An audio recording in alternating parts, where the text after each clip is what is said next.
Hello, hello, hello, my friends. My voice was weird. Hope you didn't hear me chomping on an apple. I didn't realize how late it was getting, and I didn't eat lunch, so I was like, ugh. Thanks so much, Druid. So, let's see. Sorry, I forgot to turn off my phone. Okay. Happy Thursday. I shouldn't bother to say it, but where'd the week go? So, got here really fast. So, I don't think I really have a whole lot in the way of announcements this month. Got here super fast. I think I mentioned on Monday, I feel like 2026 has been at least 10 years long, but we're only 2 months in. Yeah, so in any event, I won't comment further about that, but March is kind of a normal schedule around here for, my streams, and also for quilt learning. We're between books right now, so Tuesday nights are devoted to who knows what. um, this past one was, let's see, it was an exhibit from the MFA Boston. So if you haven't seen it, check it out. It's the Chinese patchwork.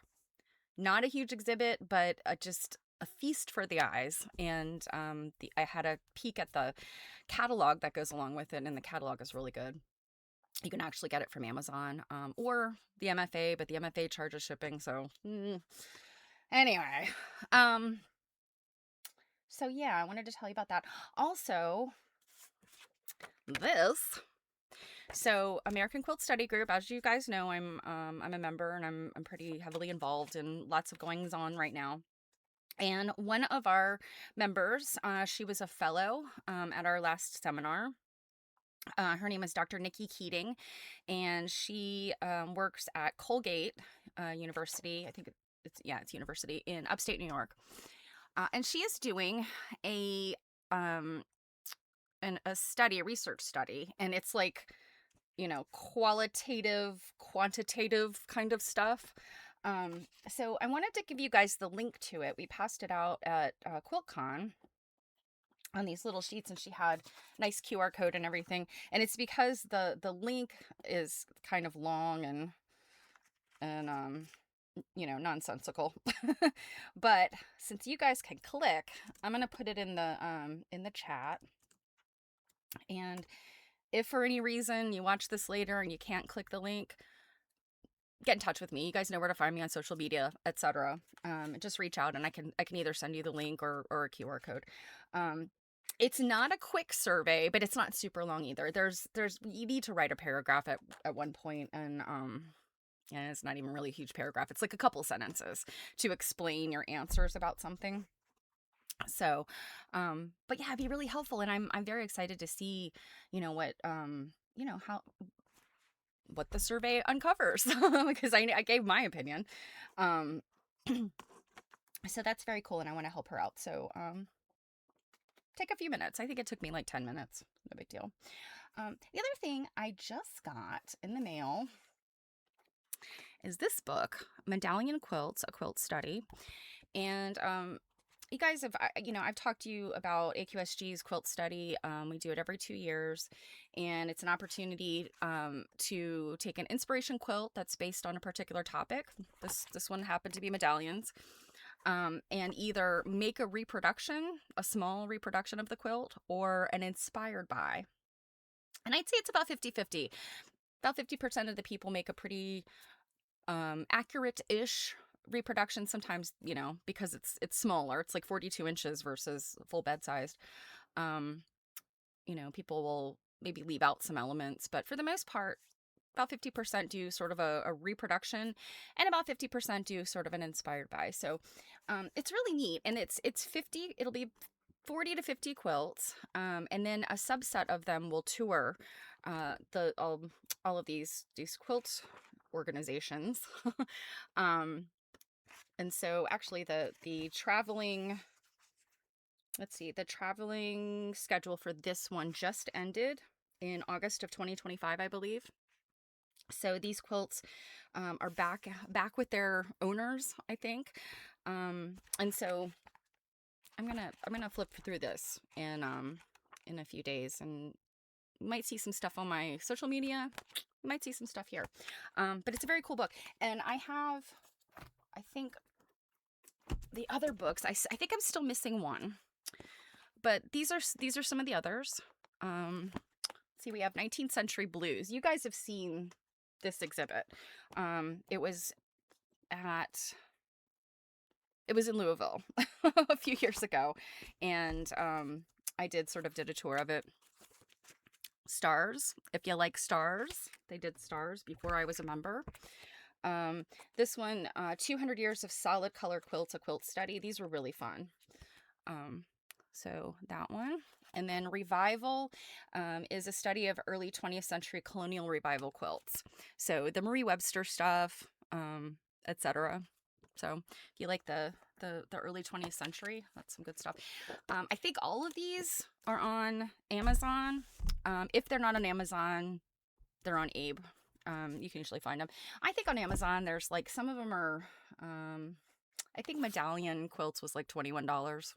So not terribly expensive. And I think that at least one of these I did get on Abe. It might have been Stars. Um, but anyway, yeah. And the Stars one actually has patterns in it. I think this was an earlier publisher. They switched publishers at some point. I think they might have had a couple different publishers. So in any event, I just wanted to give a little plug for them. These are fun books. They're very cool. The quilters, I mean, I gotta tell you, the people with AQSG are making beautiful things. Probably about half of our members are makers, maybe even more than half. I think there was a poll that a study, not a study, a poll, a survey a few years ago that I think identified probably more than half of our members are makers, although the focus of the organization is quilt study. It's pretty cool when you can get people that are pretty accomplished quilters, and most of them have been quilting and making for many, many years. So, yeah, it's pretty fun. And, they skew more traditional, but there's nothing wrong with that. I like traditional myself. So, I just wanted to let you guys know about that if you weren't aware of those books. So today we are going to look at more of Quiltcon. And that's why Jill and I over on Quilt Nerding decided to take a little break and do the 100 stitches or 100 villages, 100 stitches, or I think it's 100 stitches, 100 villages show at the Boston MFA. Just a little bit of breathing space from Quiltcon, because Quiltcon is just all encompassing. But I knew that you guys would want to see the G-Spun quilts. So I thought we would get to those sooner than later. And I still have all of the community quilts, and then kind of my mixed bag of quilts that maybe we'll look at later, or maybe I'll do on my on social media, because I don't want to spend the rest of the spring on Quiltcon, even though there was lots of wonderful things. We have other stuff to get to, right? So let's take a look at these quilts. Let's jump in, because I'm hoping I don't blab too much. We can get to some reading today because I wanted to finish a chapter in American Quilts. I've started to do a little bit of research on Elizabeth Wells Robertson, she's of course the book that we've been reading, American Quilts. She's an interesting character, and I think I told you guys a little bit about her, but I've looked into her a little bit more deeply. Just a really interesting lady. So we'll come around full circle to her. Let us first look at G's Bend, and let me pull up so that I can read.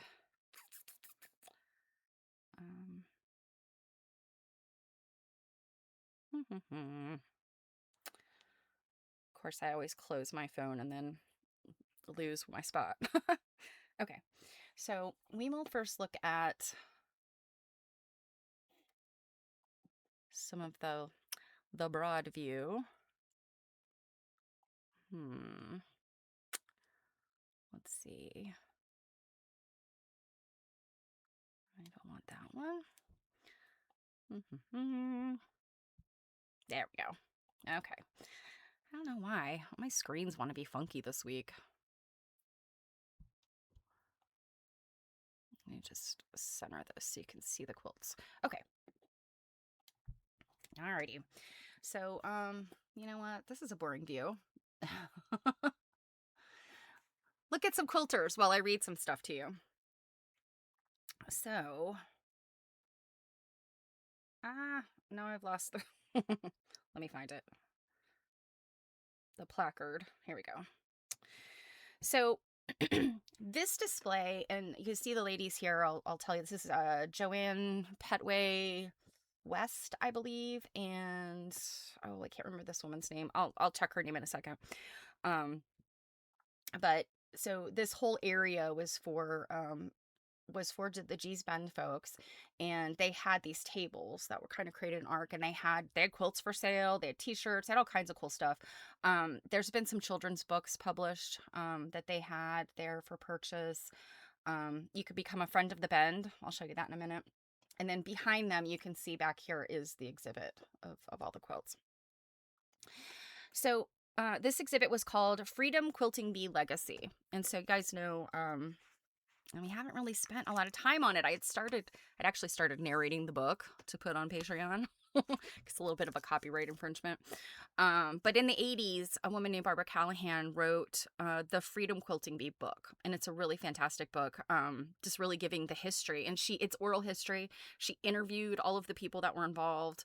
And so you've got a really important civil rights story in there.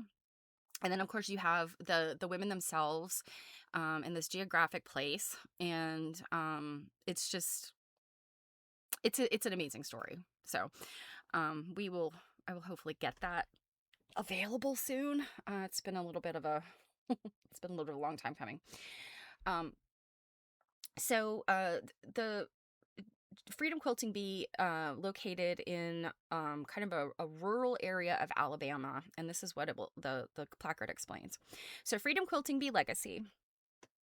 Freedom Quilting Bee Legacy and G's Bend Quilters brings together iconic quilts and living history from one of the most influential movements in American art and social enterprise. Rooted in the rural Black Belt of Alabama, the G's Bend Quilters are internationally celebrated for bold improvisation, geometric mastery, and deep cultural memory. Emerging alongside them, the Freedom Quilting Bee Legacy represents a groundbreaking cooperative founded during the Civil Rights Movement in 1966. And it would have been the mothers of these ladies that you see, mothers and grandmothers.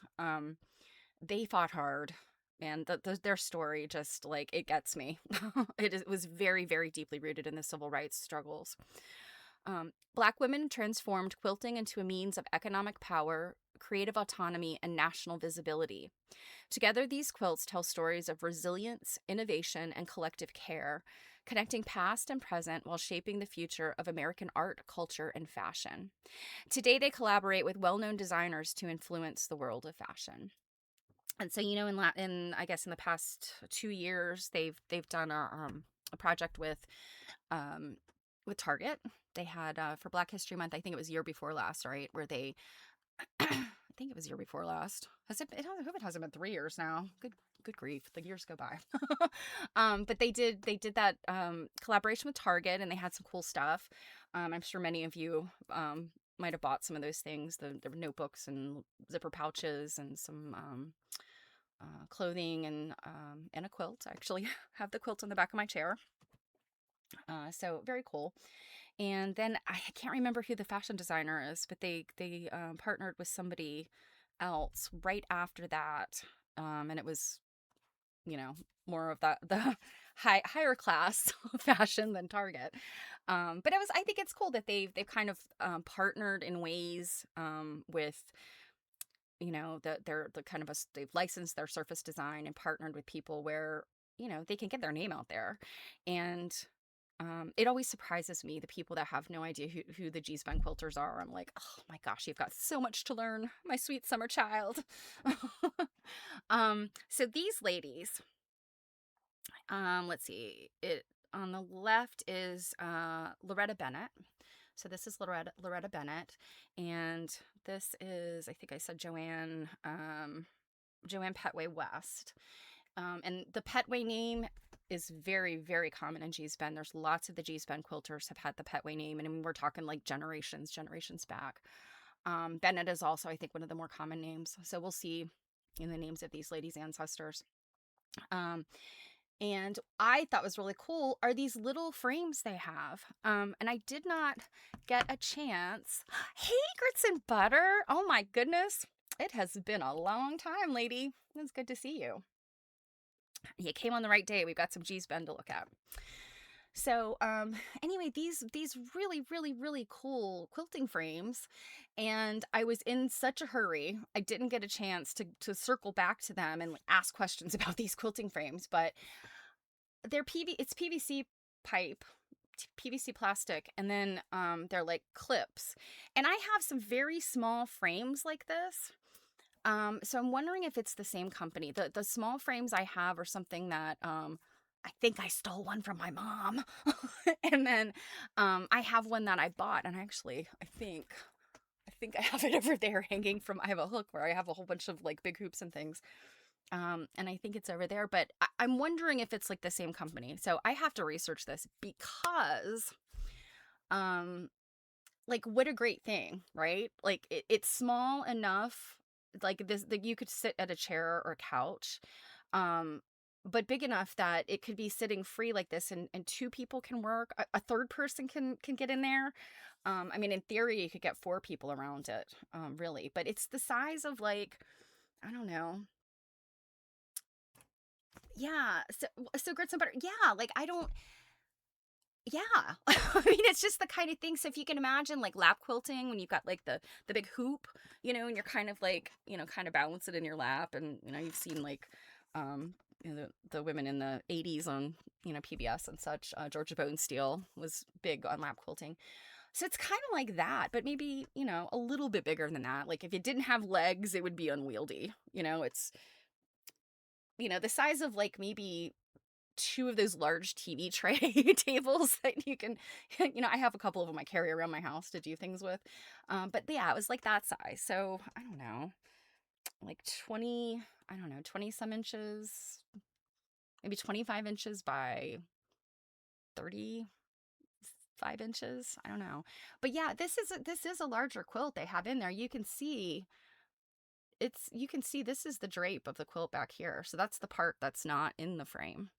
So yeah, you just kind of like lay it over, and just like an embroidery hoop or a big quilting hoop, you'd lay it over, and then these clamps right here just clip the quilt onto the frame below. So essentially all it is, it's like a PVC, and it's got the the 90-degree corner joints in it. I mean, think about plumbing pipe. That's what this is. Um, to make the frame, and then you've got legs, and I can't tell whether this is a frame that's sitting on top of something or if this is all integrated, because of course they've got the quilts clipped in there. So in any event, they had two of them set up, and I was just like, oh, this, like, I need this. Because I've done the hoop. I have never actually quilted on a full-sized, full-blown hand quilting on a frame. I have only done hoops and just lap quilting, without a frame. So I very much like to try something like this. Yeah, same grits and butter. There is no way. I mean, I'd have to remove furniture from my house because my rooms are just way too small for that. So in any event, very excited about these frames, and I have to learn more about them. So this was during our dear friend Mary Fons was doing the tour. And here she is right here. I was like, I wasn't supposed to be on the tour because it was sold out, but I snuck down there. I got in early because I was with a vendor. I was volunteering for the American Quilt Study Group booth, so I had the right kind of credentials to get in there. But I snuck in there at the end. So, so Michael's has them for $105 on sale right now. Interesting. Okay. Okay. I'll have to go back and circle back to that. Thank you, Grits and Butter. Um, yeah, I mean, $105 it's not too bad, really, I mean, I think the giant hoops, I mean, I bought mine like yard sale, but I think they cost like $20 to $50 depending on how nice they are. And I think that they're not as, I mean, they're more portable, obviously, but I don't know that they're as useful. So, something to think about. So, I believe this is Doris, and now I'm blanking on her last name, but I know we're going to see, we'll see on the placard. But she was talking, and there was another lady, and of course I'm going to blank on her name, but they were talking about, their own quilts, and decisions she made about her own quilt. But then also the women who came before them talking about, the things they made, and then, the just the history of the Freedom Quilting Bee, and they talked about like the small things they made. They had a bunch of different smalls they made, like pot holders, and there was something with owls, and I know it's in the book that Barbara Callahan talks about. But it was very interesting, and these women, I'm terrible at judging age, but my guess is these women were either children or maybe teenagers during this time, during the civil rights movement. And again, it was their mothers and their grandmothers, their aunts, their great aunts that were doing the quilting, and they were learning at that time, I'm sure. So I did miss the entire talk. I just got this little bit of it. So, I didn't really cheat. I didn't really steal a tour because I didn't hear anything. Um, but anyway, Mary was, she handed the mic right over to these ladies, and they had lots of cool stuff to say. So, kind of jealous I didn't get to go for the whole thing. But here she's pointing out something specific in the quilt. Okay, and so that's the pictures of those. So now let's get into the quilts themselves. So, this one, and look at that quilting. It's a Baptist fan. Guys know and love a Baptist fan. Folks in the South love to quilt. Baptist fan. As we looked at Hillary Goodwin's quilts the other day, she too loves a Baptist fan. So, we're in good company here. I loved the prints here. They're just, very springy. These are the colors I always think of, like spring and summer colors. Very pretty.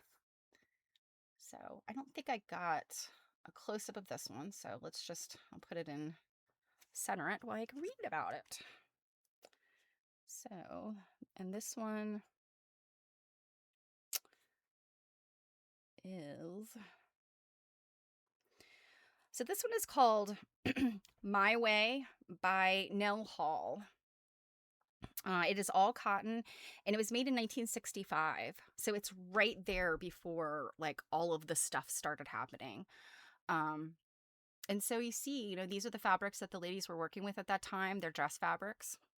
Um, in the 60s, we've looked at this, lots of stuff like this, the Eli Walker fabrics. They were originally dress fabrics, but lots of people use them for quilting. So any number of these could be, and I'm not saying they're Eli Walker, but any number of these could be like those types of mills that are making these kind of fabrics. The colors, I mean, these look like, probably from the 50s and 60s, the colors. So I wish we had more information about this, to know, were these actually dress scraps, or, were they starting to source material from someplace else?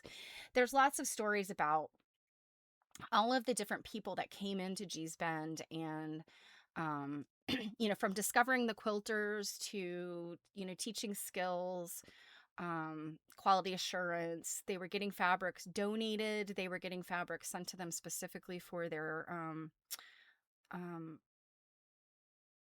these projects that they were doing for major stores like Sears and Roebuck. So, yeah, I was curious about this, and I'm sure that was probably part of Mary's tour, and the ladies that spoke, but alas, I don't know for sure. Okay, so this one, very graphic. And it's interesting. I think that we often have this kind of image of what we think Gee's Bend quilts look like, and there are a number of them in here that I think are just ubiquitous Gee's Bend. The one we just looked at to some degree, but then there's quilts in here that I think will surprise you. Some of the contemporary quilts, there are guys in Gee's Bend that are getting involved, and they are descendants. These aren't like strangers coming in; they're descendants. But there's some guys that are sitting, I'm presuming at their mother's and grandmother's knee and learning this skill just as the daughters. So I think that's really cool. And I, in terms of like the culture there now, I don't know a whole lot about it. I mean, certainly many things have changed since the civil rights movement there in Alabama, and certainly the modernization of this area is very well advanced. But they still geographically are just kind of cut off. Like, it's a hassle to get to where they are. And you know what? I meant to explain kind of, because I mentioned when I read the blurb about Gee's Bend, they mentioned the black belt, and I think that's probably, it's confusing to people what that is, and they don't explain it, that thing. So what it refers to is a a coastal plain area that has dark clay-rich soil. And so it's called like a blackland prairie. So it's specifically about the soil there. And geographically, it is Gee's Bend itself, or not Gee's Bend, but well, Gee's Bend is kind of there in the center, and then there's another like city locality. But the Black Belt specifically is a crescent-shaped area of coastal plain across south central Alabama, stretching from just below Auburn through Montgomery and Selma towards Mississippi. So, again, Black Belt refers to the soil there, but this is also the hotbed of the civil rights movement in the 60s. So it kind of gets that like Black Belt as like also a civil rights slang name, I suppose. Um, I like to think of it more it's because of the the land there. But it is known as a very underserved and impoverished region even today. So, something to think about. And the quilts, specifically in Gee's Bend, have been such a boon to their economy. Okay, so this one is called My Way, and it is by Castor Petway, and it was made in 2024, and it's a cotton blend. And by the way, I think almost all of these quilts, with the exception of a few, are for sale. Or were for sale. Somebody might have bought them there. I don't know. um, So this is what it says about Castor. Castor Petway is a proud Gee's Bend quilter. She was born in Gee's Bend, Alabama. Her parents were Reverend and Mrs. Spurlin Petway, founder of Friendship Baptist Church, of which Castor still actively attends. Of 14 siblings, some of these ladies were born to huge families. Of 14 siblings, Castor is the knee baby, meaning the second youngest of the family. As a small child, Castor worked in the fields with her family picking cotton. She was the smallest one out there. She recalls always being happy and how she enjoyed her childhood. Everything her mother would do, she wanted to do. Everything from cooking to cleaning and quilting. She would watch her mother, Indiana Bendolph Petway, and her grandmother, which is how she learned to quilt. They would use old clothes and rags, anything they could get their hands on, to make quilts and keep their families warm. This has been an amazing journey. It is humbling that people are interested in my quilts, and now they are considered art.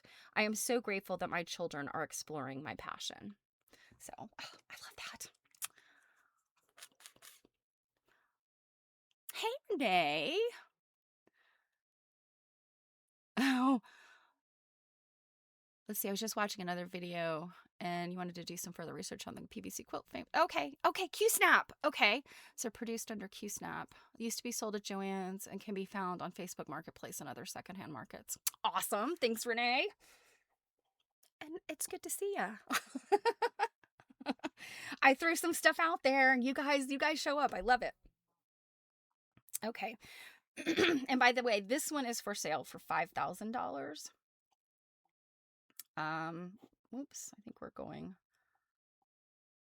Let's see, this one, the older one. So the older ones have higher price tags on them. This one's $12,500. So, you've got, it's the name recognition on these, obviously, that big deal. Okay, this next one I love. Look at this fabric. This fabric is so cool. It's like stars and constellation, like, and comets, I guess. And I really love this one too. This is like so very 1970s. And this one, the really cool fabrics. Okay.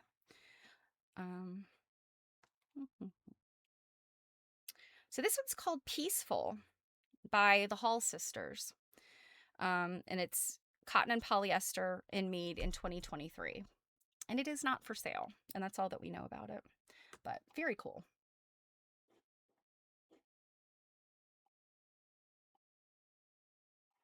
This one's interesting.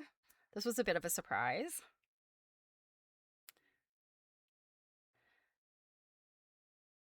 And so this one's called Brother in Loves.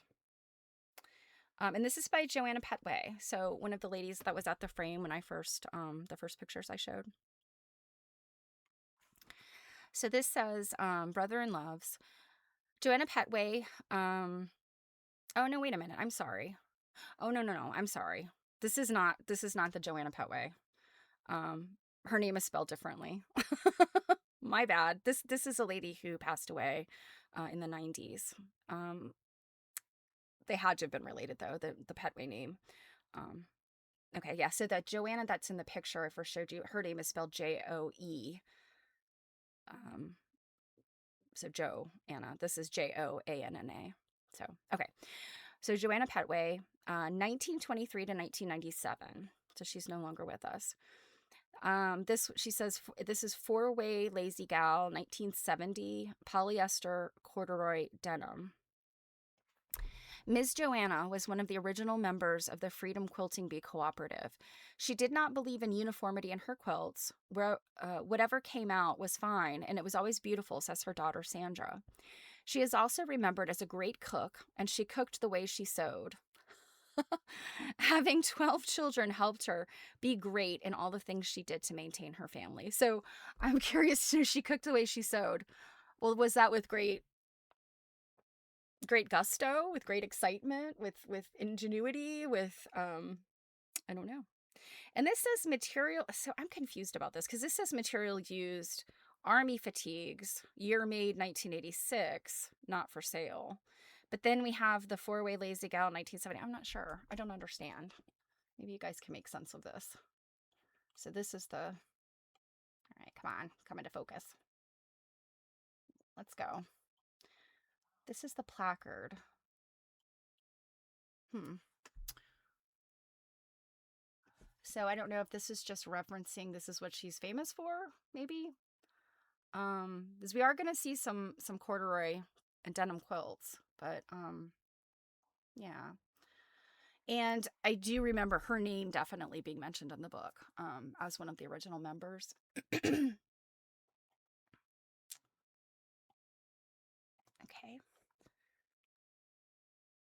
So I think this is a newer one. A bear's paw, obviously. Actually, this was made in 1980.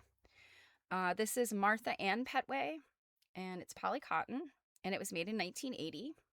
And the price on this one is $6,250. But you can see such 1970s. These little reproduction type prints that they made in the 70s. And my mom always tells me, you know, you were trying to find certain prints and you wanted it to be all cotton. But since your batting wasn't going to be all cotton usually, a lot of times they were dealing with synthetics or mixed, poly cotton.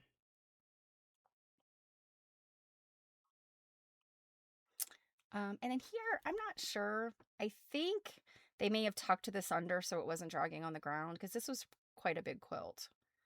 I don't think it was cut off. I think it just was, they tucked it under so it didn't drag. This one. Okay, so I think this one, yes. So this one is Doris Mosley. So the lady that you saw in the earlier picture of Mary's tour, she was standing there talking about, individual pieces of fabric in this quilt. And I think, if I remember correctly, there's some fabric in this quilt that's very old. I think she mentioned clothing prints that were in here, recycled, but then also more modern pieces.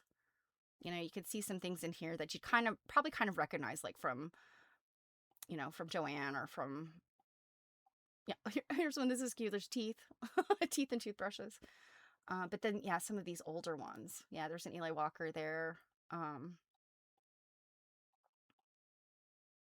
think I have some of this. So some stuff that's very like you recognize it, you've seen it, but also some older prints. And this is much busier, I think, than the older G's Bend stuff. Now, there's no rule of thumb with G's Bend because each quilter does her own thing. But I would say some of these newer quilts, the women are getting more granular, and they're making quilts like this that they're busier. There's a lot more fabric in them, different kinds of fabric. And this reminds me, I was just thinking when Jill and I were looking at the Chinese patchwork exhibit at the MFA Boston. These quilts, like, kind of, they remind me, it's the same kind of sensibility of, gonna work in scrap, and I'm gonna put things together maybe in units, and probably auditioning a few pieces, from the scrap bag, and then when it's all together, you've got this really, really interesting composition. Um, and I mean, she's got a great eye. I, you just look at how the yellow and the red show up in here. It's just, and this is just a really fun one to look at because there's so much to look at in here, so many different types of fabrics. And you guys know, I'm a more is more kind of person. So, and did I say when Doris made this? So this was 2024. This one's 5,000 if you would like to purchase, assuming nobody did. Oh, she called that scrap quilt, by the way. And then I took some pictures of some of these older looking prints. And then the newer, and then you can see her quilting, which think is, I think it's a Baptist fan. Let me see if we could go back one and look. It's hard to tell the quilting when you've got something that's really busy. I can't tell, but I think this is a Baptist fan quilting because I could see the diagonals there.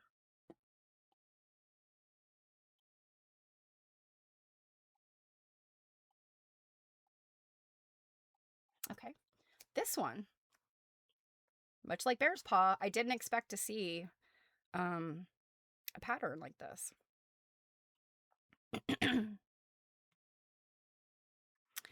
So this is Job's Tears, which is a standard quilt pattern. And I would say this is the robbing Peter to pay Paul setting, meaning you've got two colors and they flip-flop to make the pattern. I love this one, even though I've said it a million times. I don't love red and white. I'm not a big fan of red and white quilts. But I do like the graphic quality of this particular pattern. I just think it's really pleasing to look at, and it's got, you've got all of these angles, but then you've got that melon seed orange peel shape in there that kind of changes everything. So this, I really like this one, and I'm kind of curious. I think these are probably appliqued, although I'm not sure. They might not be. They may be set in. And so it's interesting because this is not a drunkard's path. You often see drunkard's path being used in how, rounded this piece is or how tiny it is. But this one is not, it's not a drunkard's path because the different color is like on the back of the curved hump. So then it creates the secondary pattern that's like sort of roundish. This kind of rounded square shape. So I really love this one. Let's see, did I say everything about it? Yeah. So this is by Louida McLeod. I think I said that. Polycotton 2023, so it's fairly new. 6,250. That seems to be a common price point.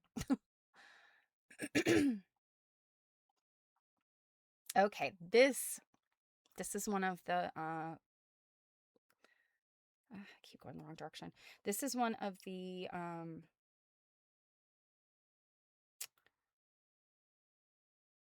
corduroy quilts. And I believe it was Sears that they sent them just gobs and gobs of corduroy and to make these quilts. And I think it was because corduroy was trending, soft furnishings were trending. Like I remember all of this stuff from the book. And so I love this green. It's one of my favorite colors. And just, corduroy just brings back right? Like for me it was the 70s and 80s, but this quilt was been made, I think, in the this was 1970. And I have some close-ups of it. But this quilt probably did not was not sold outside. In my This is my guess, was not sold outside the Bend. It was made and stayed, locally. And because you can see some damage here, and that tells me that this quilt was used. It was made and used. So this is what this, and this is a Joanna. This is another Joanna Petway. Um, so Joanna Petway, 1923 to 1997, and they have the thing up here again: four-way lazy gal, 1970 polyester corduroy denim. I think that last one was a mistake. I think they meant to take that off. um, because this one specifically um is corduroy, whereas that other one wasn't. In any event. So this basically says the same thing that her other one did, except that this was made in 1970. So she was one of the original members of the Freedom Quilting Bee. Um, and she did not believe in uniformity in her quilts. Whatever came out was fine, and it was always beautiful, said her daughter Sandra. So I love that. And this one in particular, I really loved because of the binding. And you can see here, the binding is also denim. It's a different color of denim. Oh, Grits and Butter says, this one hurts my heart. Worked on projects that I thought would be a dream, but hand quilting quarter. I know. Yeah, I know. Um, and I mean, you can see that I believe there's probably quilt stitches down in here. A number of the corduroy quilts I think are also tied. The one that was the army fatigues, that one was tied, because I mean, gosh, the army fatigues are probably worse than denim because they're made to be really tough. Um, but yeah, I mean, bless her poor hands quilting this stuff. I mean, you can see this is some thick stuff. But I loved these pops of color. So there's this baby blue, and oh yeah, here it is. Up here, there's this, and I think this is actually not denim or not corduroy. This one is a it looks like double knit. um, as equally of a tough fabric to work with. And I mean double knit on top of corduroy. Again, bless her poor hands. Oh, grits and butter. My mother slept under 3 such quilts in my cabin in New Hampshire.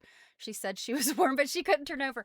That my mom always tells the stories of when she was a kid and they'd go visit, family down south. And I mean, typically your southern states they don't get terribly cold, but sometimes they do in the winter because they don't have the same heating systems we have up here in the north. And of course, I'm in the mid-Atlantic, but the farther you get south, they just the heat doesn't go on much because they don't need it. So yeah, if I think some of my mom's relatives were things were pretty rural for them. Um, they heated their house with a wood stove, so you're not going to crank up the wood stove in the spring or the fall if you don't need it. So yeah, sleep under a bunch of quilts. You can't roll over. I can't imagine how many you'd have to sleep under, in the actual snow and cold regions. But 3 such corduroy quilts would definitely keep you warm. I had a corduroy quilt, I think it was Eddie Bauer, that my husband had bought, I think on clearance somewhere. And we ended up giving it to a friend who did not have heat at the time. And they were living in a kind of an unfortunate situation. So we were like, please take this quilt. If there's anything we can give you that would keep you warm, it's this quilt. And it was all corduroy. And yes, it was the kind of thing in the dead of winter you'd get hot on it because it was so thick. So this is another interesting one. Got some corduroy, and I think some polycottons. And this one I just love, like these pops of color here. On this side it's black, on this side it's white. And there's this balance here. This is not haphazard. And then in looking at these, I kind of asked the question, were these pieced as these long strips? Quite possibly. Were they stitched as, these kind of four-piece units? They could be. Because you kind of look and see where they kind of get off track in the strips. They still maintain these kind of four patch units. So I think they were probably made as four patches and then in strips. Then they were stitched together in strips.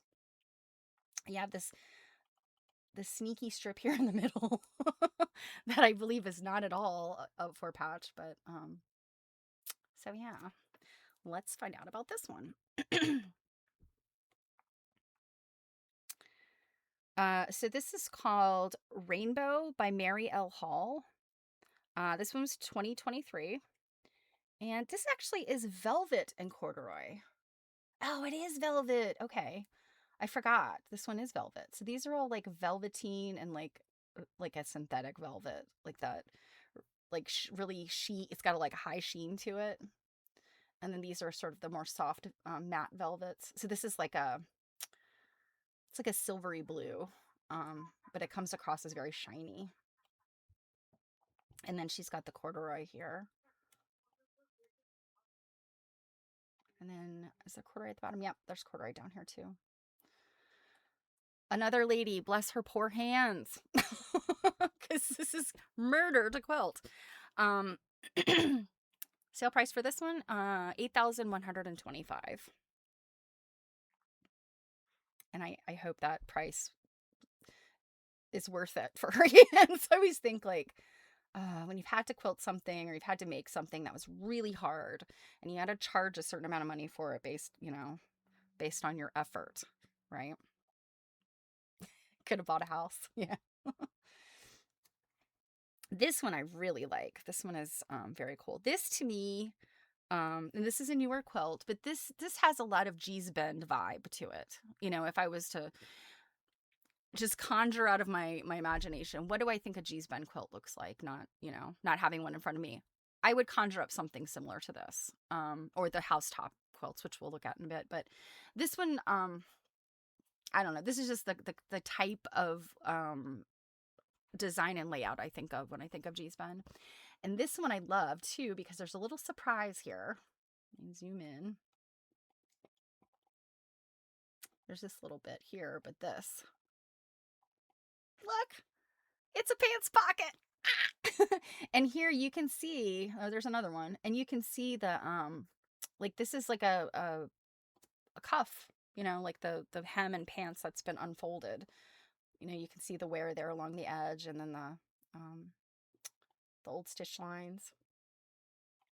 And this style of quilting with the white thread, and it's almost like a big stitch. This really is reminiscent of the quilt and the chore jacket that they sold at Target when they licensed their designs. And we're going to see some more of the use of pockets or pocket areas. But I really love that one. That one's like a little secret. You could put something in there. You could put the story of the quilt in there.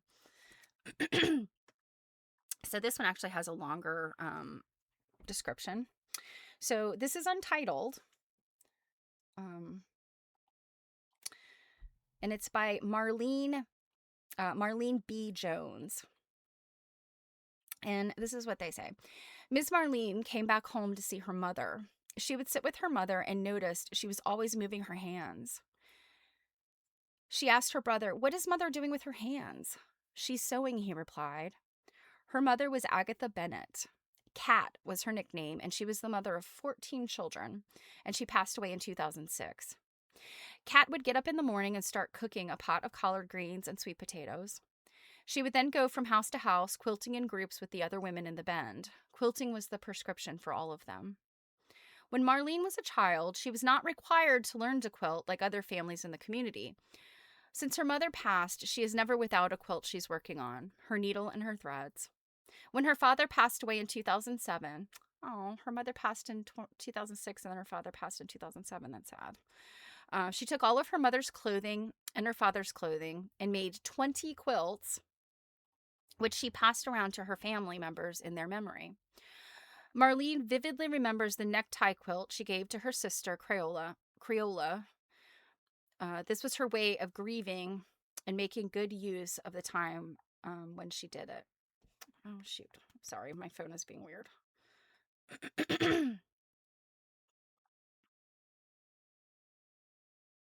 So her way of grieving and making good use of the time while she did it. So that would have been cool. I wish I could see that necktie quilt she made for her sister Crayola.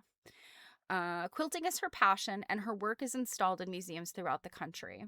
And so this is denim and silk, and it was made in 2024. 6,250. Again, I think that's probably a common price point for some of the newer quilts. So, yes, I'm guessing some of these fabrics that this looks like the denim or the like the cargo pants kind of canvas. And I'm thinking that these other colors, like this green, is maybe the silk, and maybe the yellow. Um, this red kind of has a sheen to it that looks kind of silky. Yeah, I wish I'd looked at this one more. 'Cause I really like this one. Not that I don't love all of them. All of them I think are great. Oh, check this out. This one's really fun.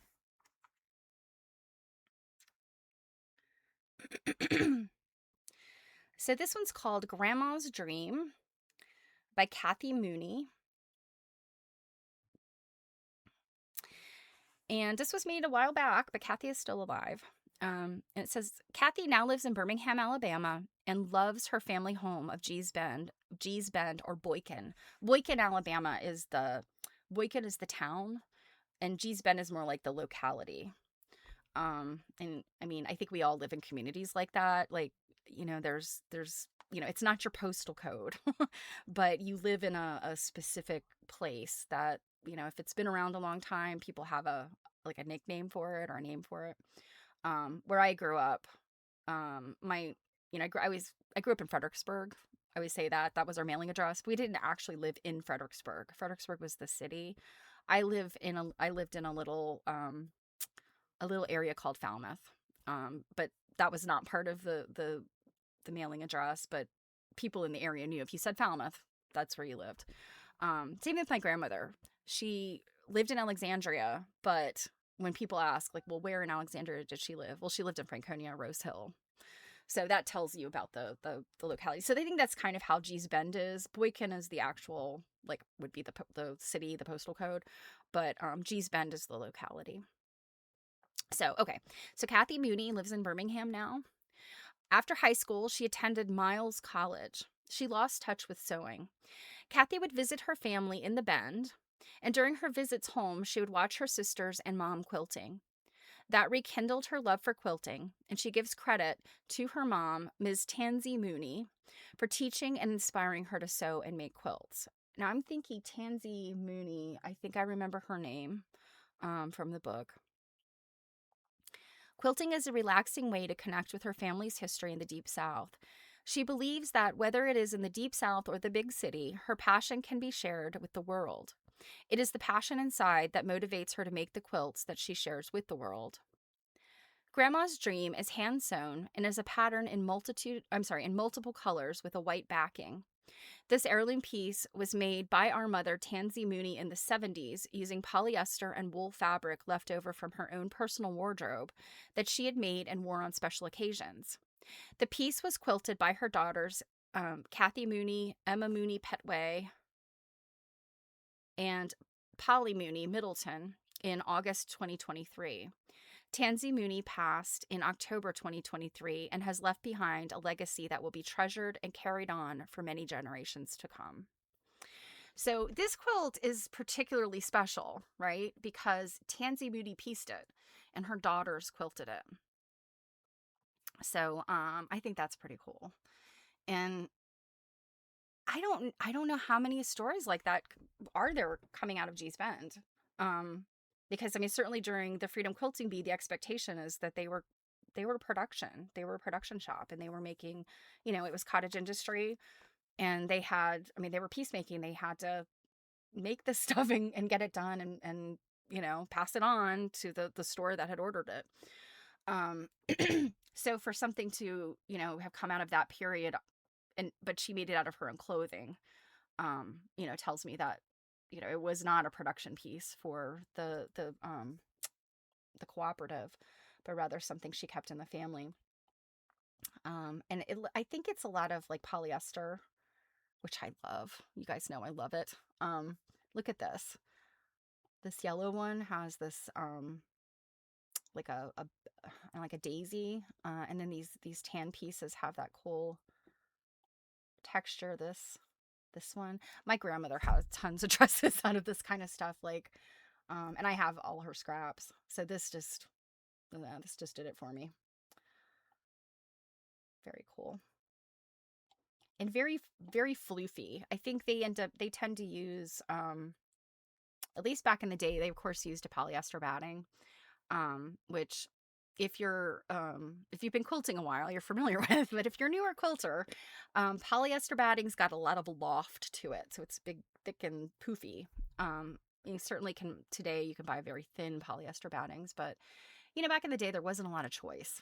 And especially in the 60s, 70s, 80s, I mean, yeah, cotton batting was made, but what was pretty easy to buy in the store was this polyester stuff.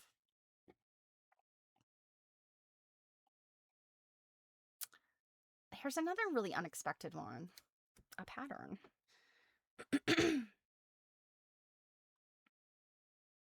So this is another newer quilt.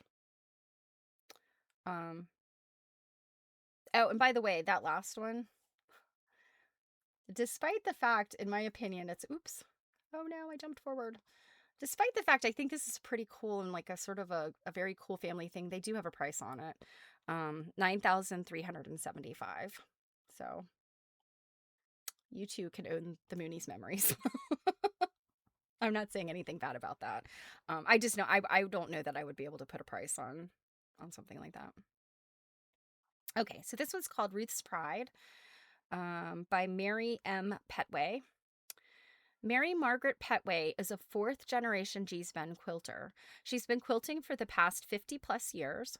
She was taught to sew and quilt by her mother, Mrs. Lucy T. Petway, first by hand and then on the sewing machine. Her first quilt was a 9-patch, and she was taught to recreate traditional patterns. Sometimes she will create abstract patterns also. Mary Margaret has 2 children, and they also know how to sew and quilt. It's a way of life for us in Gee's Bend, and we enjoy sharing what we have and what we've learned. So materials, polycotton, made in 2022, and the price is $12,500. So, and this one is interesting to me in that, here what she did with the border. She's got this kind of, it's a double, sort of a double border, because she's got so the binding is white, the outer border is black, and then this inner border is like a courthouse step style, like how it's put on. It's the black would be put on, and then these longer white pieces put on. So that's interesting how she did that, because it gives it almost like this placard, like it looks like a placard within the quilt. And also there's this subtle difference in that she used 2 different white fabrics. So like this is more of a creamy colored, and then this is more of like a stark snowy white, which I also think gives it like just this little bit of like depth there, that's that subtle distinction between the shades of white.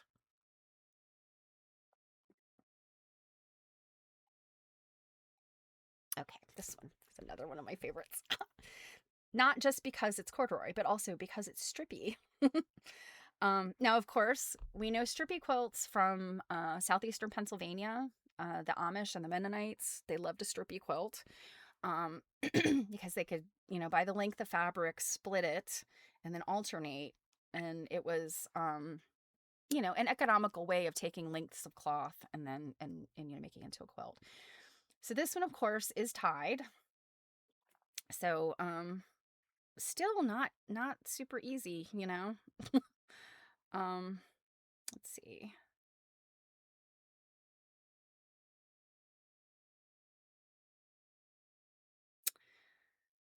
So, I'm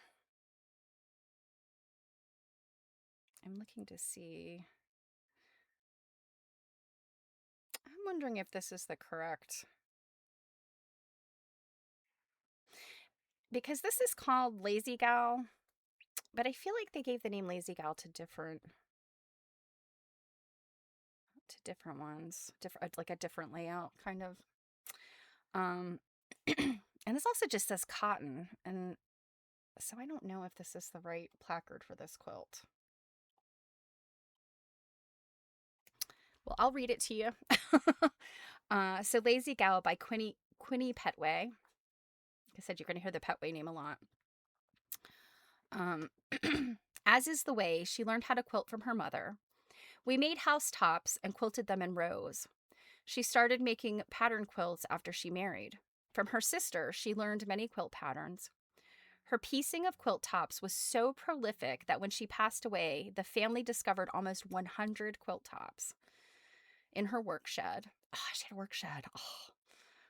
Her daughters and sisters have been quilting those tops since they were discovered 15 years ago. Also a member of the Freedom Quilting Bee Cooperative, she incorporated Sears corduroy into many of her quilts. And this is the Sears corduroy. Miss Quinny was known to give her quilts as gifts to people as a sign of love for them, some whom she had just met. That's just who she was, says her daughter, Loretta Petway Bennett. So it says 1978, which the timeline makes sense for this one to be the correct placard. But I'm not sure. But you can see there's that corduroy. And it's tied, which is still difficult getting the needles through the corduroy. So, okay, this one. And this one says a Lazy Gal variation. Um, but this pattern I've always seen called housetop. So I'm kind of like, I hope they didn't mix up the placards. I mean, by the time I saw it, it was the end of Quiltcon, so I feel like somebody would have said something if the placards were mixed up. In any event, Lazy Gal variation, Katie M. Petway, Polycotton 2023. Sale price $5,625. But this is a fun one because you've got this clover fabric in here, and then the rest of it is solid. And, you know, of course, we don't get to touch them. They did have quilts for sale on the table, which you could pick up and look at. But these ones that were hanging, I just wanted to like, you know, go up and squeeze them because they do have that like fluffy quality to them. And again, I think it just goes back to the kind of batting that's in them and the distance in the quilting.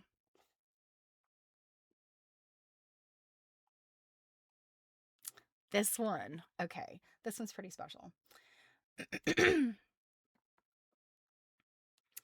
So this one's called Long Live Kobe, and it is by Quinard Smith. And Quinard Smith is known for incorporating airbrushing designs into his quilts. So this is a guy from G's Bend. But with this quilt, Long Live Kobe, he decided to use actual basketball leather and jersey materials. So let's see. I think the basketball is right here, I think. I know these are parts of the jersey. Oh, it's in here. It's this little strip here, these little strips. And then I think this is part of the jersey. And then I think this is a piece over here too. Kind of wild. I can't imagine stitching like leather into a quilt. And especially these are smaller pieces. Okay, so I decided to use actual basketball leather and jersey materials. With 33 years of art experience, Quinard has 20 years of quilting experience. His particular style has gained the attention of many quilting fans and collectors.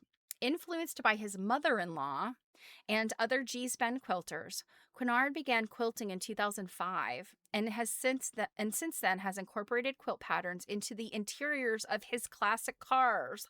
What? Not one for tradition, he creates quilts out of unusual materials. As he loves to say, quilting patterns can be made out of anything. And this is cotton and jersey and basketball. And the year made was 2024. Basketball skin. But yeah, so the jerseys I think are probably in some cases pieced, and then I think that like here he's kind of overlaid these edges probably and like applicate it down. But gosh, the basketball is like right in there. Like just pieced right in. So God bless him. I would hope that he's sewing on a machine to put these together, because I can't even imagine like how hard that would be. Um, just try to stitch through that. But yeah, the quilting stitches are carefully missing the basketball. And I don't blame him. Actually, here though, he does go through it up here. So, but I was so surprised. I had no idea that there were men quilting for quite a while. He's quilted since the early 2000s. You just don't hear men's names when you talk about talking about G-Spend. Okay, here's another more is more. I love it. This is another Grandma's Dream. I think that's also a common quilt name in here. So this one was by Ida Miles Tenner. Miss Ida was the 12th of 13 children. I told you guys, these folks had huge families back in the day. She began quilting at a young age. She also worked in the nearby sewing factories. Her daughter, Kimberly, remembers that she was always singing and sewing. This quilt dates to 1968, a legacy quilt, meaning it was made during the Freedom Quilting Bee years. Back then, the quilts were filled with cotton from the gin. The quilters would beat out the dirt, seeds, and twigs before using it as batting. That was hard work and wasn't part of quilting. It wasn't the part of quilting that anyone enjoyed. Like all the children, Kim and her brother would sit under the quilt, threading needles, and listen to the talk of the women. Materials used cotton, 1969. So it sounds like it started in 68 and was finished in 69 because of the two dates. Sale price $12,000. So this is one that is different in the aspect of, back in the early days they were using cotton versus the synthetic batting and fabrics that came a little bit later. But yeah, I mean, you just see ubiquitous 1960s clothing prints is what I see in here. Look at these these are probably like children's prints. Lots of flowers. This is just a happy quilt to me. And, in terms of looking at construction, I'm always looking to see, like, is this a 9 patch? It seems like these are 9 patches. But then you kind of look down the rows, and it seems almost like she might have pieced these in strips. So strips of squares. Oh, look at that. There's like a little turtle. I think it's a turtle. There's a little bee. Oh, cute. And it is interesting. I did not remember that there were sewing factories. So I'm thinking they must have been like clothing factories in Alabama. That some of the women may have. I don't know if commuting was really an option at that point, because again, G-Spend sort of sits in this like it's a hassle to get anywhere from G-Spend. Like it's one of those things from the way I've read, because I have not been there, but from the way I've read it, it's like one of those things where if you could cross the water, like cross a river, it's pretty quick to get there. If you can't cross the river, you have to go like way down and take this other bridge and then come way back. It's one of those kind of localities. Um, so I kind of feel like in the stories that if I remember, there were some of the women that just left and went, to work in mills and factories elsewhere.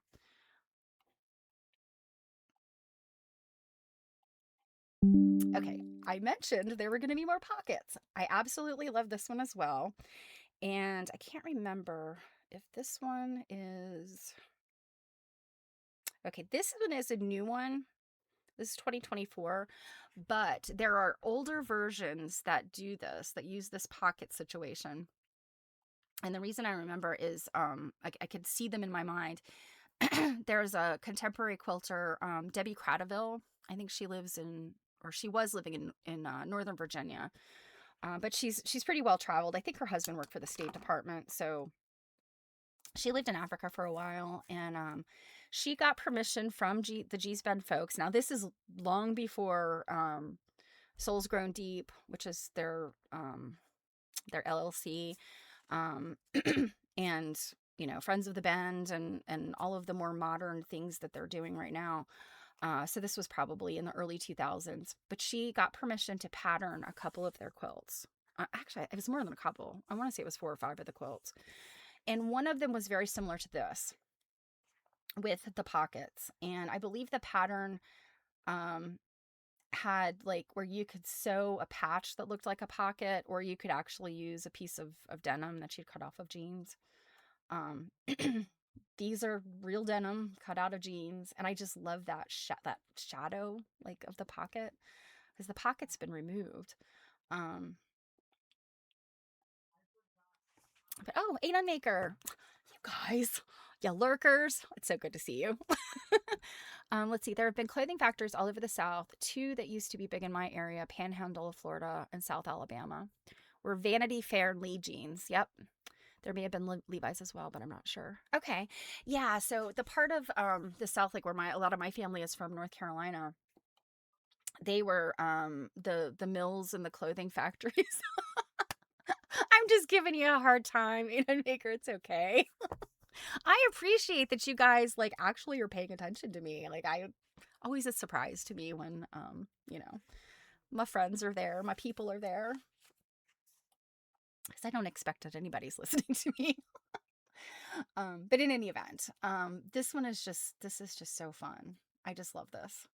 Um, this one, it looks like it's the pocket was split, and then this like the cuffs are put in here.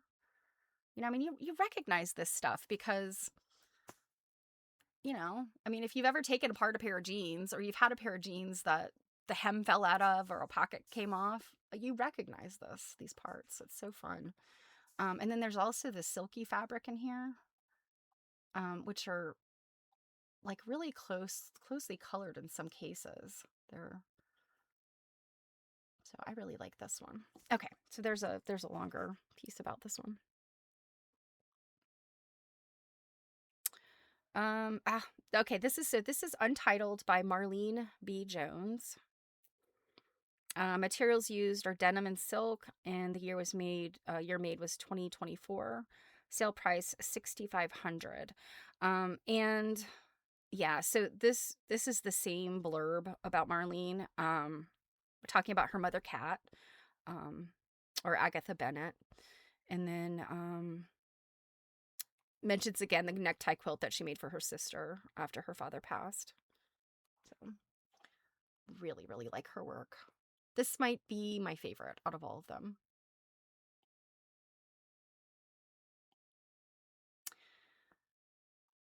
So this one, I think this is one of the older ones. Oh, no, I'm wrong. It is one of the newer ones.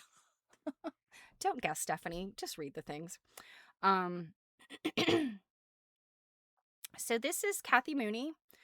And let's see, we read her blurb earlier. Her mother was Tansy Mooney. So that was the Grandmother's Dream, the one that was polyester that her mother had made the top, and then she and her sisters finished it. But this one, it was made in 2023.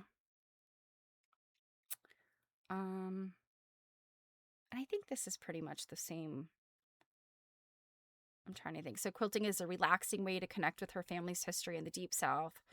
She believes that whether it is in the Deep South or the big city, her passion can be shared with the world. Yeah, so I think this is the same um, blurb as for the other quilt. But what an understated quilt. And it looks to me like she's matched the thread colors. So versus the other quilt we saw that used the white thread that was like very much like the quilts that that kind of came out of that licensing with Target. The one I'm sitting on actually uses black thread. But I think the chore jacket used white thread if I remember correctly. But in any event, she matched her thread colors. So yeah, and this is just, I mean, very understated, but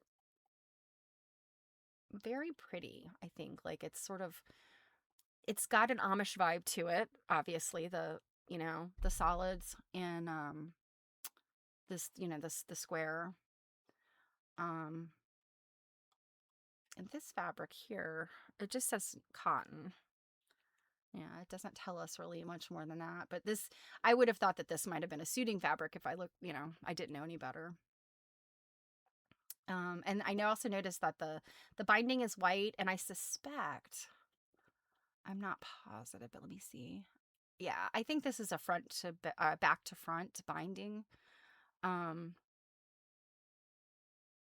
so a white backing, and then it's just flipped the edge.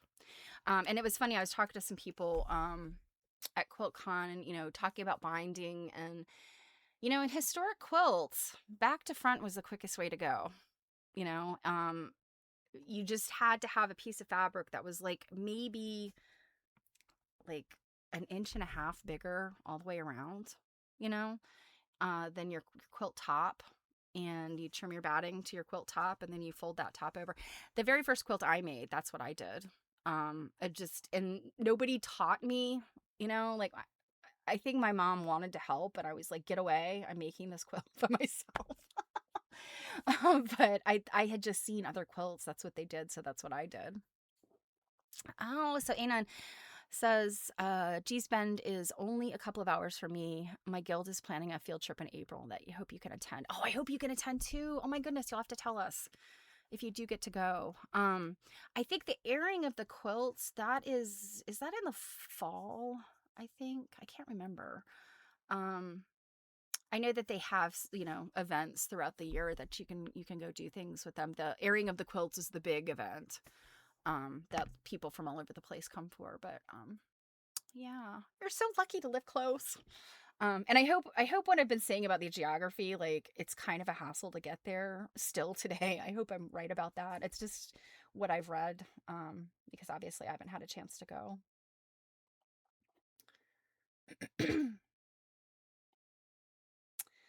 This is another fun one, and the corner of it like wasn't, I guess the hanging rod must have been, or the hanging pocket must have been down a little bit further.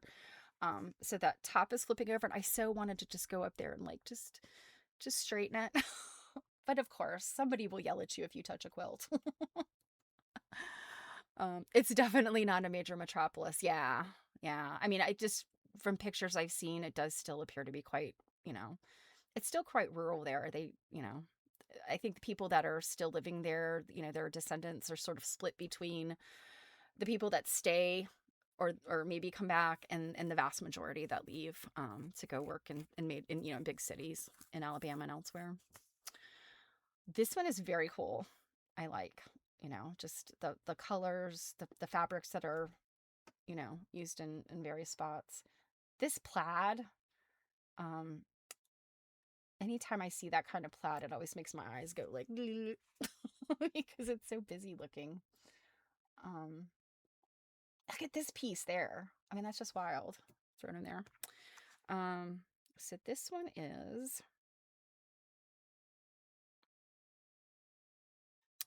this one's by Marlene Jones, and it's called My Way. And, I love the fact that they give that name to many of the quilts that are, um, very, improvisational. where they have, pulled together fabrics and it's not really a specific pattern. Um, I just, I mean, those have just been they've been come to be known as like my way. I did this my way. I like that. Um, so this one is not for sale, but it was made in 2005.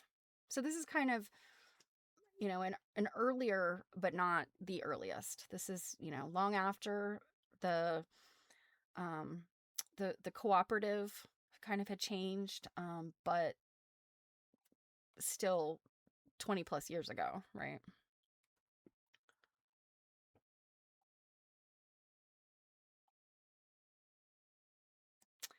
This one was also quite interesting for a couple reasons. It's very special. We got another guy. So this is Deshaun Smith, and this was made in 2024. It is not for sale. And what they say here, Deshaun Smith is a young quilt maker who was taught by his grandmother, Mary Ann Petway, at the age of 7. He's been making quilts since then and intends on continuing bettering his craft in the art of quilt making. As a recent graduate, so this is a young guy. As a recent graduate from Auburn University at Montgomery, Deshaun incorporates some of the art techniques he learned into his quilts.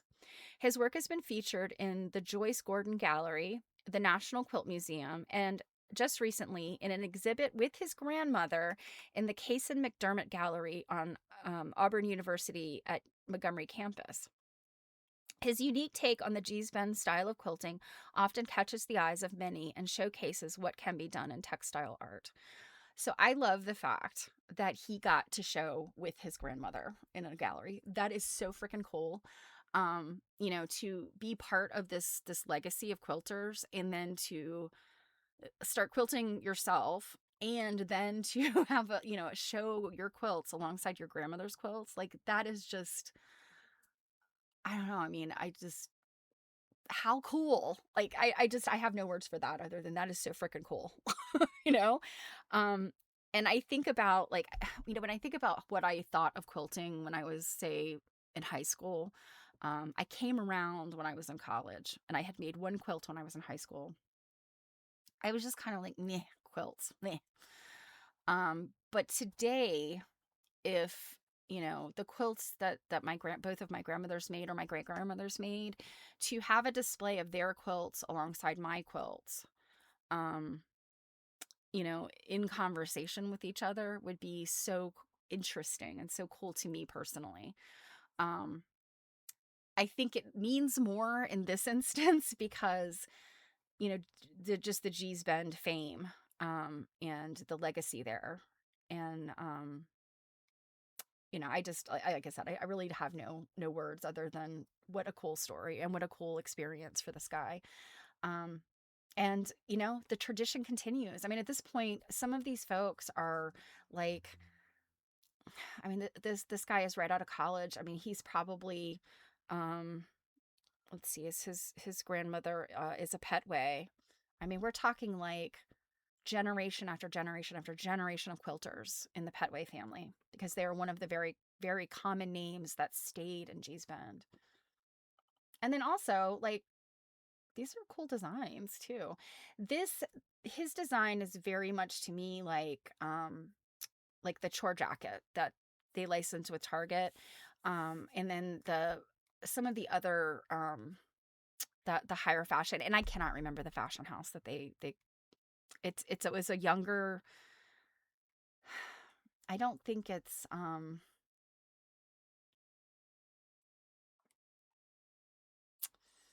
I want to say the guy's last name is Lauren, but he's not related to Ralph Lauren.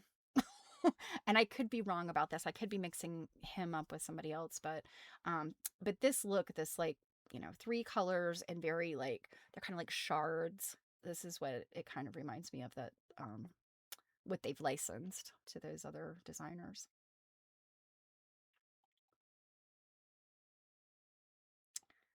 Another very cool one. This is another My Way quilt. And this one is by Loretta P. Bennett. Knit and wool. So some more tough materials. And my guess is it's this velveteen is the knit. And obviously these plaids are the wool. Ah, what happened there? Um, so yeah, you've got these like wool suiting, I think, and then these are the knit. And I think this is wool. Tough materials to hand quilt through. You know, I give these ladies a lot of credit for being willing to go to do this. Um, yeah, and so I mean, again, this one's 2022, and she doesn't have a anything on her placard more.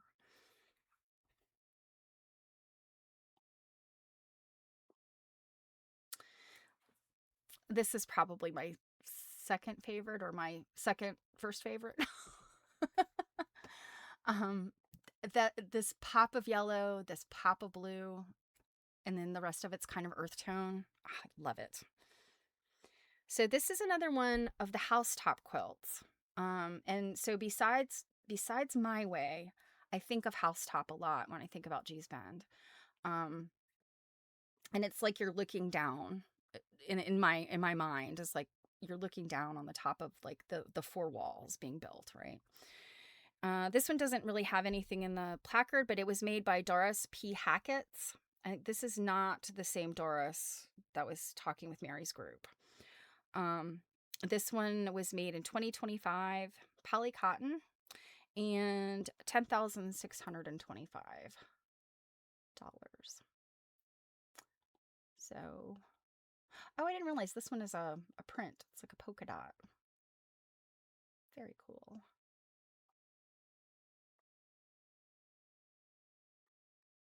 Yeah, I love that one. And I think, are we getting to I think this might be the last one. No, we still have a couple more. So this one is called Coat of Many Colors. And this one was made in 1977. Now, this is the sister. So remember we saw Marlene Bennett Jones, the daughter of Agatha Bennett, and it talked about, so I think two of her quilts are in here. And the blurb talked about how she made a necktie quilt for her sister, Creola. I know it sounds like I'm saying Crayola. That's not how her name is spelled. It's Creola. So Creola Moorer. And this was made in 77. And it says Miss Creola is descended from a long line of quilters, daughter of Agatha P. Bennett, sister to Marlene Bennett Jones, and sister-in-law to Loretta Petway Bennett. The Coat of Many Colors began in 77 to 78 when Loretta brought quilt pieces to my home and encouraged me to begin quilting. I started the quilt. Loretta, or her mother, Miss Quinny, later completed the quilt. So Miss Quinny also saw Quinny. And I can't remember. Quinny, I think, is Bennett, right? I think. This quilt reflects family tradition and the transmission of knowledge across generations. Its public display affirms the significance of the G's Bend quilting tradition and honors the women whose stories are preserved through cloth. So Cotton Blend, 1977, 15,125. I think this might be the priciest one, the biggest price tag on it, but look at these fabrics. You know them, you love them. They are the Cranstons, the Cranston Printworks, the Ely Walker. I made a beeline for this quilt because I was like, oh, the fabrics. So yeah, these would have been very, very contemporary to 1977, 78. These were the popular fabrics. See this one. I know I have this one in multiple colorways. Like this one I have in multiple colorways, including this colorway. In fact, I used this one and this, I think, in the quilt I just made for the quilt study, the AQSG quilt study. because I use these fabrics from the 70s. But I love this one. This zigzag quality of it, and there's a lot of green in there, but there's those pops of like yellow and red that are just amazing. So, and I think I have a close up of it. Yep, this close up, and look at that dotted fabric for the binding. Who doesn't love a dot?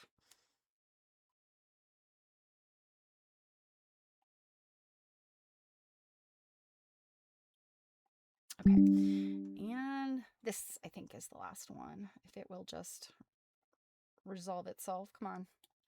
Come on. Okay. So this one I believe is a modern one. So this is by Loretta P. Bennett, and made in 2024, and sale price $9,375. Denim and cotton. And this one, of course, is you recognize what these pieces and parts are. You've got the long seams from the inside of the jeans legs. You've got the cuffs. And I think this actually might just be applique on, that like that's a piece of that section of the jeans. When you deconstruct jeans for craft projects, they always tell you to cut these out. That, because of the way that the seam is made, it's super bulky. So I love the fact that, they've taken this and, Loretta, she took these pieces and made it like prominent within the quilt itself. And I mean, that this is a medallion quilt, like that's a medallion quilt. And then I think really what speaks so modern, the modern aspect of it, because you've got these older Geesbend quilts using denim, but the modern aspect is these holes. Because these holes, I'm pretty sure, are not like actual wear holes. These are manufactured holes. So these were probably jeans that were purchased with these holes already in them. This speaks to me of maybe a more organic hole, like in a cuff. I know my son, he wears his jeans, and I have some jeans too that are just long enough that the back sometimes catches like the heel of your shoe a little bit and it gets worn right there. That's what that speaks to me. But rather these are jeans that came like that. And I just love, that's like it's just a nod to the fact that this is modern. This is not made in the 1970s. And then she's backed it with these red and or kind of cranberry and yellow, and it's a little pop of color.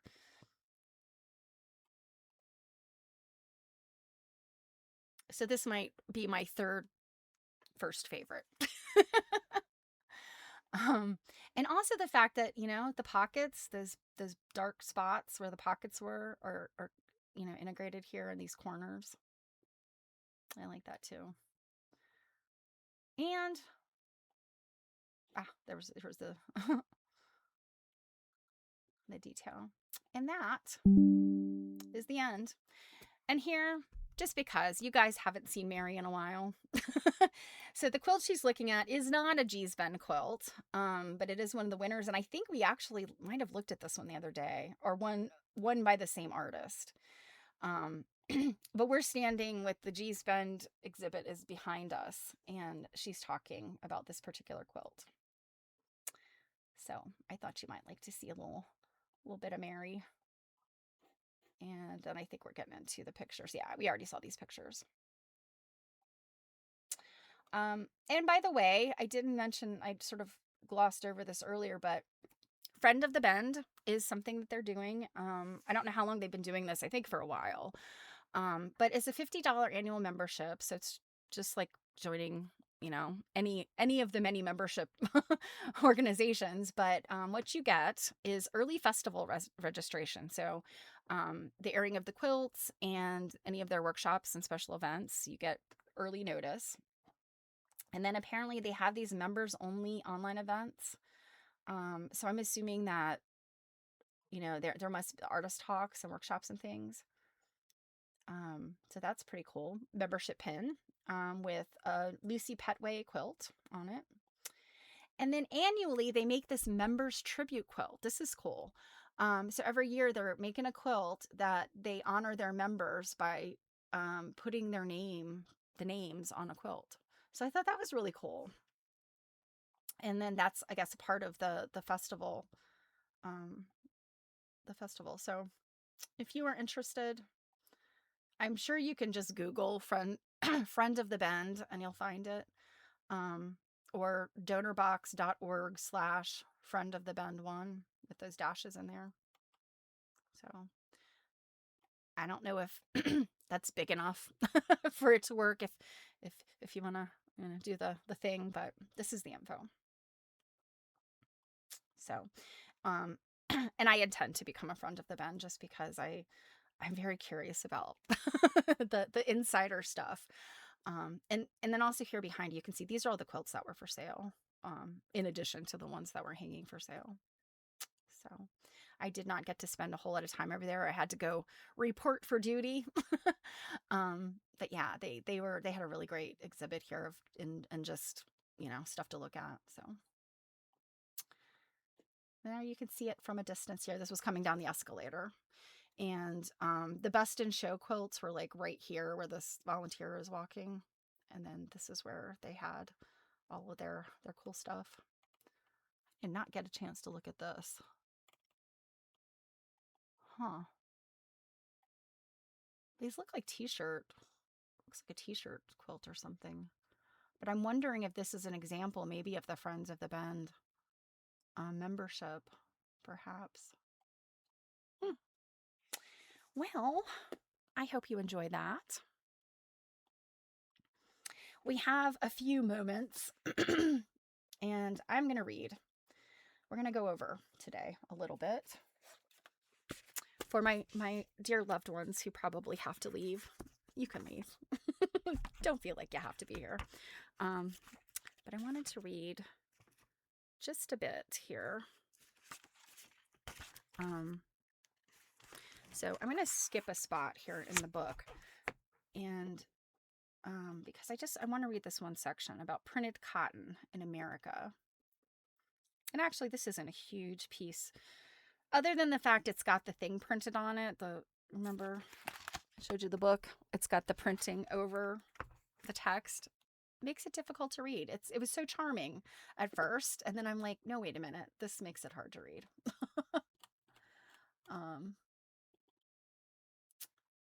We haven't had a chance to look this, so I'll put this up on the screen.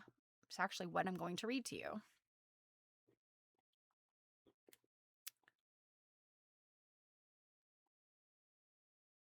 Okay, so as a reminder, it's been a while.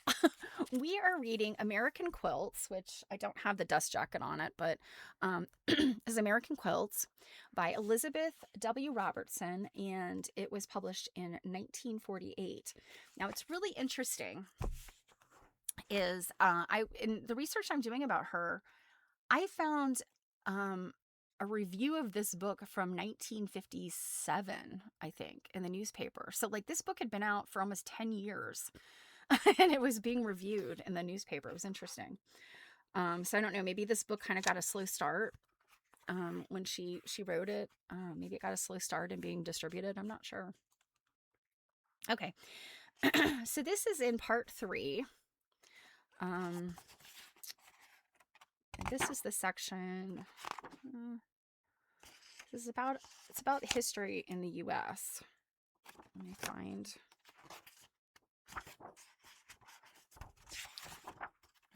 the heading of that section. We've been through all this. Okay. So this was part 3, fabrics used in quilts, their color and decoration. So we've read about the dye pot and the different types of fabric. And there's still a little bit, there's another section in here about hand painting and printing that we'll get to, but I wanted to read about printed cotton in America. This is the last part of chapter 3. So printed cotton in America. After studying some of the developments in the manufacture of printed cottons in Europe, which found their way into many early American quilts, We must return to our own shores to see how these were first used and what American designs developed as a result of the example set by France and England.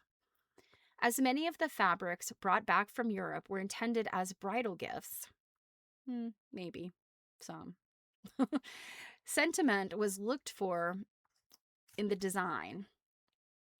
The most favored pattern was the Tree of Life. So these would have been the chintz fabrics that she's talking about.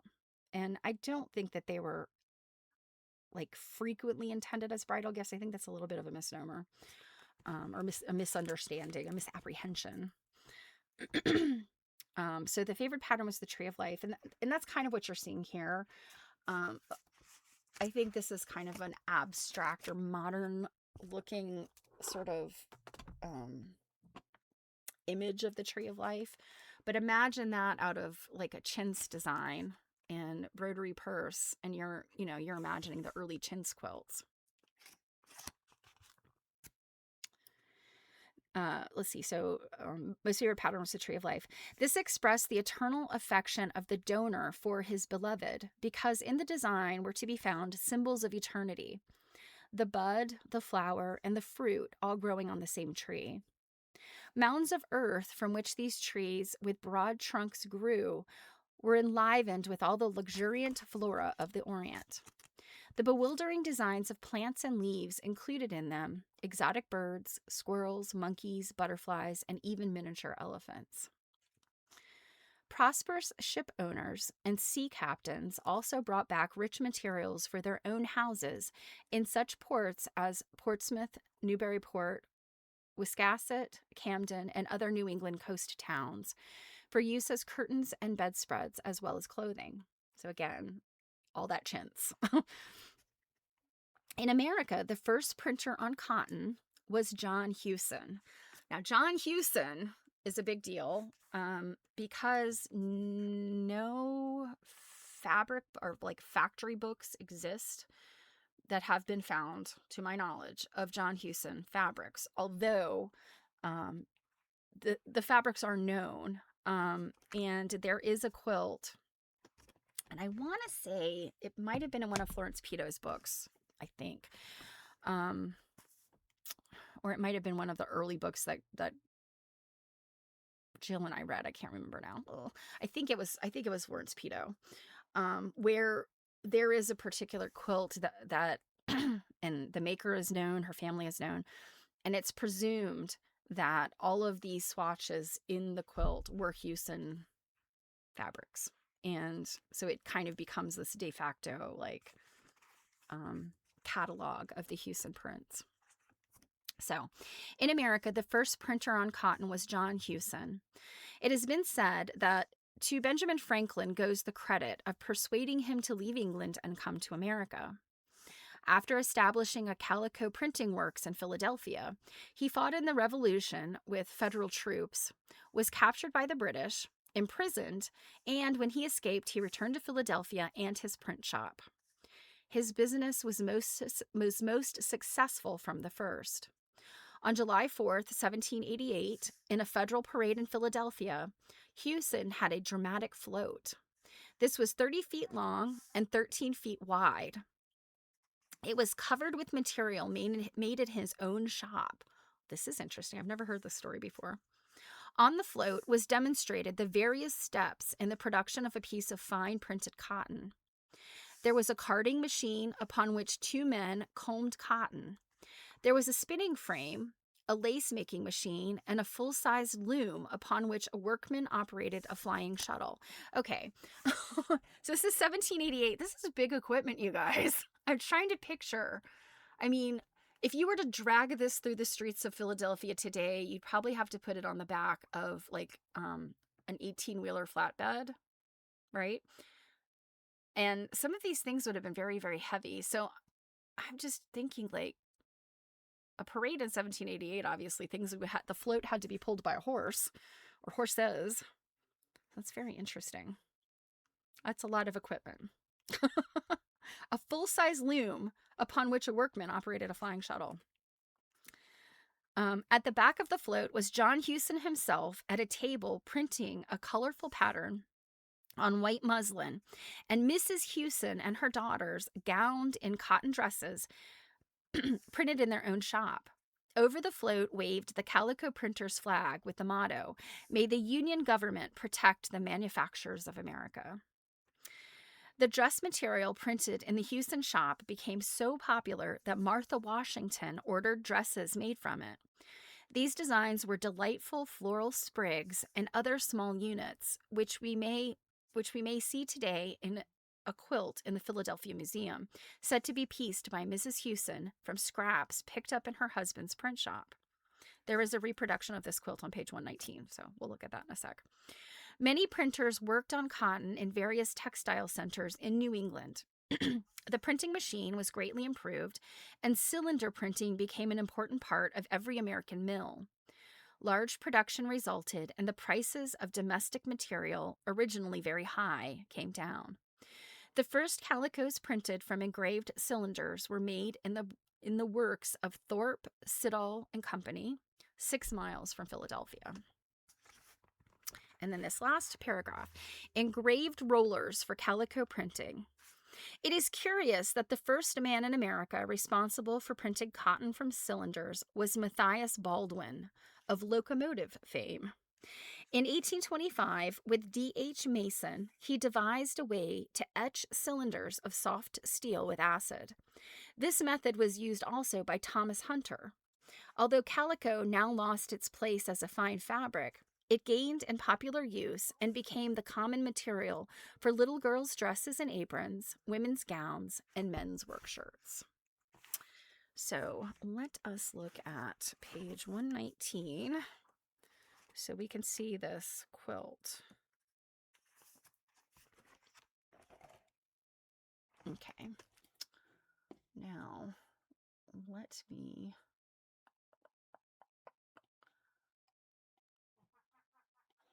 pull it over here and find it.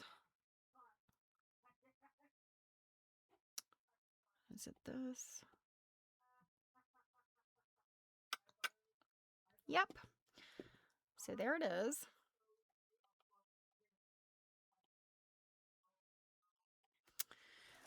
So this says applique quilt made of cotton prints manufactured by John Hewson, the first printer on cotton in America. The quilt itself was made by Mrs. Hewson, née Zibiah Smallwood. Oh my gosh, her name was Zibiah. Zibiah. Zibiah. Supposedly made in 1800. So, I mean, this is a standard chintzy sort of thing. Now, knowing that they had a print shop, this may or may not be broderie purse. This could have just been printed like that. But typically when you see something like this, it's cut out of a chintz fabric, a chintz panel or piece. And then these pieces would have been stitched down, then appliqué down. The technique, of course, is called broderie purse.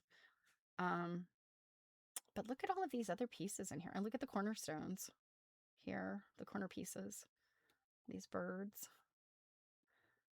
And then this vine is really interesting. And then this cable. So this cable appears to be made out of fabric. And then here on the outer border, it looks like it's like a big fat zigzag. And then you've got these big pieces of triangular fabric put in there. Very interesting quilt. Now, maybe I have my story wrong. Maybe it's this quilt, but I could have sworn it was made by a daughter. But maybe, I don't know. I'll have to dig back through.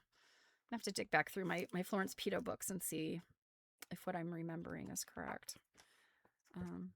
But yeah, so that's the Hewson fabrics. Alrighty, so what do we have next? So when we get to the next part, we will be looking at sources of design in the American quilt and quilt names, which are several pages I'm going to skip over because you don't want me to read the alphabetical entries of all of these names. But then she gets into some narrative, so we'll look at that next time. Okay, so I didn't go over. I was worried that I'd be blabbing and taking us over 4 o'clock my time. I have to go prepare an agenda for a meeting tonight, so. All right, you guys. I am going to hit the road, figuratively speaking. I actually am hitting the road tomorrow. I'm going to be going to Virginia for the weekend. So, yeah, I'll be back. I'll see you guys on Monday. I hope you have a wonderful weekend. I think we're in for warm weather, but just ick rain kind of weekend, I think. So I hope wherever you are, the weather is nice. I feel like whenever I'm getting good weather, other friends are getting bad weather and vice versa. So I'm sorry. It's going to be warm here, so therefore it has to be cold somewhere. But anyway, I hope you have a relaxing weekend. Warm if it's cold, dry if it's rainy, etc. So take care, you guys, and I will see you on Monday.